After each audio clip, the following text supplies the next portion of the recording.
भगवान प्रभुपाद की पुस्तकों पर वापस Bhakti Rasamrita Sindhu back to Godhead volume 03 pre 22 1960। भगवान की भक्ति सेवा का विज्ञान पिछले अंक से जारी। वह शरीर पर धूलि फैलाता है जिससे सब कुछ पहले जैसा अशुद्ध हो जाता है। इस तरह के सफाई उपाय का कोई असर नहीं होता है। जीव तो नित्य स्वच्छता के इस अस्थायी उपाय को करता रहता है, लेकिन जब तक वह भगवान की भक्ति नहीं करता तब तक उसे हृदय में अशुद्ध रहना पड़ता है। सभी जीव जो भौतिक ब्रह्मांड के भीतर हैं और भौतिक अस्तित्व के विभिन्न ग्रेडों का नेतृत्व कर रहे हैं, वे भगवान के सविनय अवज्ञाकारी पुत्र हैं और उन्हें प्रकृति के नियमों द्वारा जीवन के विभिन्न ग्रेडों में दंडित और पदोन्नत किया जा रहा है, जैसे कि पुलिस की कार्रवाई के तहत। भगवान का एक सुस्थापित भक्त अधिक समय तक दुष्ट नहीं रह सकता, क्योंकि वह 100% भगवान की भक्ति में लगा रहता है। इससे वह परमात्मा की कृपा से स्वतः ही संत बन जाएगा। सर्वोच्च भगवान जो प्रत्येक जीवित प्राणी के भीतर है, तब एक भक्त के लिए भीतर से चैतन्य गुरु या आध्यात्मिक गुरु के रूप में कार्य करेगा और उसे भक्त को निर्देश देगा ताकि वह वापस भगवान के पास जा सके। रामायण, महाभारत और पुराणों में समान प्रकृति की हजारों शिक्षाप्रद कहानियां हैं और ये सभी वेदों की पूरक हैं। भगवान की दिव्य सेवा में 100% लगना ही विकारों के आकर्षण से इंद्रियों को वश में करने की वास्तविक प्रक्रिया है। मनुष्य की भिन्न भिन्न इंद्रियां शत्रु उप की भिन्न भिन्न सामरिक स्थितियां हैं जो हमें जीवन के दुखों की ओर ले जाती हैं। कर्मी या कर्मयोगी, जिन्हें मूढ़ या मूर्ख अज्ञानी बताया गया है, 100% इंद्रिय तृप्ति के काम में लगे रहते हैं।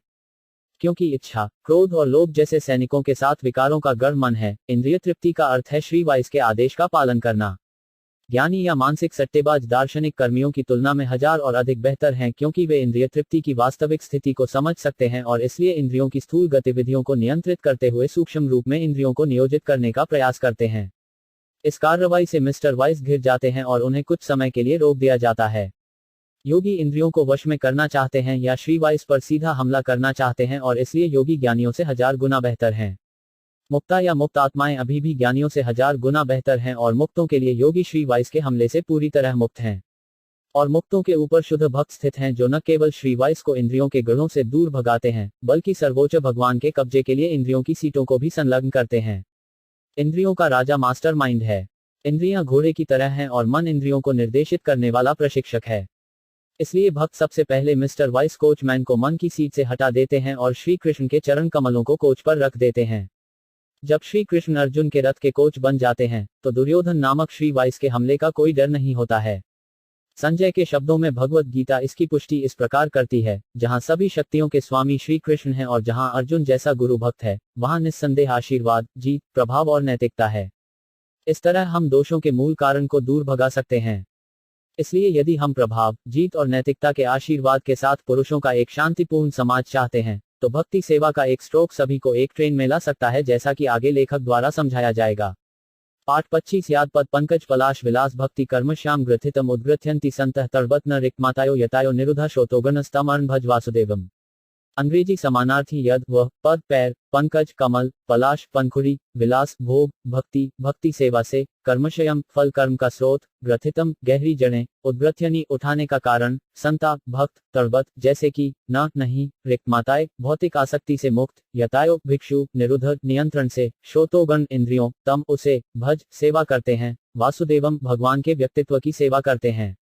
अनुवाद केवल भगवान के व्यक्तित्व वासुदेव को भक्ति सेवा प्रदान करनी चाहिए, क्योंकि जिन साधु संतों ने जीवन सन्यासी को अपनाया है, वे इतनी आसानी से फलदायी कार्य के लिए प्रेरणा के स्रोत को इतनी आसानी से नहीं छीन सकते, जितना कि भगवान के भक्तों द्वारा किया जा सकता है, जो हमेशा सेवा के आनंद में लगे रहते हैं। उनके चरण कमलों वासुदेव। मुराद यह भागवत पुराणम 94:22-39 में सनत कुमार द्वारा पुष्टि का एक बयान है। यह 2 श्लोकों की शुरुआत है जिसमें लेखक यह वर्णन करना चाहता है कि कैसे भक्ति सेवा द्वारा भौतिक प्रकृति पर अधिकार करने की गहरी जड़ वाली इच्छा को जड़ से उखाड़ा जा सकता है। जैसा कि हमने ऊपर बताया है कि बद्ध जीव में भौतिक प्रकृति पर अधिकार करने की गहरी इच्छा होती है और इस कारण से वह इच्छा, क्रोध और लोभ द्वारा क्रिया में लगाया जाता है। वह उन सभी सर्वेक्षणों का स्वामी बनना चाहता है जो उसका लोभ है और इस प्रकार वह फलदायी परिणाम के लिए काम करना चाहता है। यदि उसकी इच्छा के अनुसार कार्य सफल होता है तो वह संतुष्ट होता है, अन्यथा संतुष्टि के अभाव में वह क्रोधित हो जाता है और फलदायी कार्य के उलझाव के चक्र में उसे आत्म साक्षात्कार के लक्ष्य को छोड़कर जीवन की विभिन्न स्थितियों में डाल दिया जाता है। ऐसे फलदायी कार्यकर्ता विभिन्न भौतिक योजनाओं द्वारा इस भौतिक दुनिया में खुश रहना चाहते हैं, लेकिन वे इतने मूर्ख हैं कि उन्हें नहीं पता कि इसे हासिल नहीं किया जा सकता है।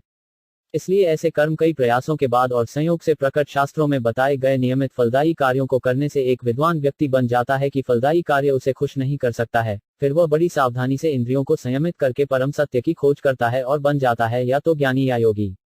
दुर्भाग्य से ऐसे ज्ञानी या योगी भी कुछ समय के लिए आत्म साक्षात्कार के लक्ष्य से नीचे गिर जाते हैं, क्योंकि ऐसे कई उदाहरण हैं। विश्वामित्र मुनि एक महान योगी थे, लेकिन वे भी रास्ते से नीचे गिर गए जब मेनका को एक दिव्य सौंदर्य मिला और उन्होंने शकुंतला के रूप में प्रसिद्ध एक सुंदर लड़की को जन्म दिया। इसलिए भक्ति के मार्ग को छोड़कर कोई अन्य मार्ग भौतिक प्रकृति पर अधिकार करने की गहरी जड़ वाली इच्छा को कम करके आत्म साक्षात्कार के लिए बिल्कुल भी सुरक्षित नहीं है। इस संबंध में एक व्यवहारिक उदाहरण यहाँ उल्लेख करने के लिए अनुचित नहीं होगा। कुछ समय पहले प्रेस में एक खबर इस प्रकार प्रकाशित हुई थी, ब्रह्मांड की शुरुआत से ही सूर्य पृथ्वी की सतह पर भारी मात्रा में गर्मी बहा रहा है। यदि इस ऊष्मा का उचित उपयोग किया जाए तो यह पृथ्वी का चेहरा बदलने में सक्षम है, तो इस दिशा में मनुष्य का प्रयास बहुत सफल नहीं रहा। प्रकृति थोड़ी अधिक सफल रही है। इसने इस ऊर्जा का एक हिस्सा लकड़ी, कोयला, तेल आदि के रूप में छुपाया।